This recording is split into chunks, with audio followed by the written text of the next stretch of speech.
अस्सलामुअलैकुम वरहमतुल्लाहि वबरकातुहू। आपको बाबा संडे किचन में खुशामदीद है। आज हमारे बाबा हमारे लिए मज़ेदार सा दम का कीमा मिला रहे हैं। इसके साथ बाबा ने रायता और पराठा भी बनाया। दम के कीमे के लिए पपीते को पीस ले। पपीता थोड़ा पीला होना चाहिए, इससे जायका ज़्यादा अच्छा आता है। 2 टेबल स्पून धनिया पाउडर, हाफ टी स्पून गरम मसाला पाउडर, हाफ टी स्पून हल्दी, हाफ टी स्पून कुटी लाल मिर्च, हाफ टी स्पून लाल मिर्च पाउडर, 1 टेबल स्पून जीरा पाउडर और 1 टेबल स्पून नमक आधा किलो कीमे में शामिल कर दें। अब इसमें 2 टेबल स्पून पपीता शामिल करें और 2 ही टेबल स्पून लहसुन अदरक के शामिल कर दें। अब ये सब मिक्स करके 1 घंटे के लिए फ्रिज में रख दें। कढ़ाई में 1 कप तेल शामिल करें और गर्म होने पर इसमें कीमा शामिल कर दें। आधा कप दही डालकर दरमियानी आंच पर पकने दें।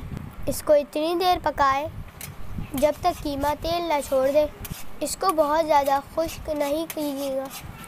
अब इस कीमे पर कटोरी या रोटी रखकर सुलगाया हुआ कोयला रखें। कोयले पे चंद ड्रॉप्स तेल के टपकाएं और 10 मिनट दम पर रख दें। पराठों के लिए 1 किलो मैदे में 2 टेबल स्पून घी और 1 टेबल स्पून नमक शामिल करें। अब इस आटे को सख्त गूंद लें। हमारे बाबा तो पराठे बनाने में एक्सपर्ट हैं, मगर उनके साथ हमने भी मदद कराने की कोशिश की।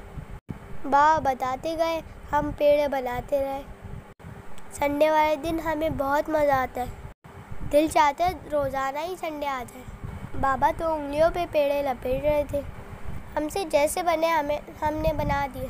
आप कमेंट बॉक्स में मेरे बनाए हुए पेड़ों के बारे में भी ज़रूर बताएंगा। आखिरकार सारे पेड़ बन गई और बाबा जल्दी बेल कर बनाने लगे।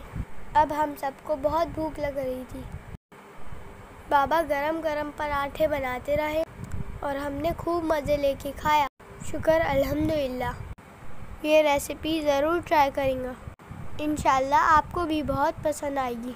अगर हमारी वीडियो पसंद आई हो तो वीडियो को लाइक कर दीजिए और चैनल को सब्सक्राइब, ताकि आगे आने वाली वीडियोस आपको मिलती रहें।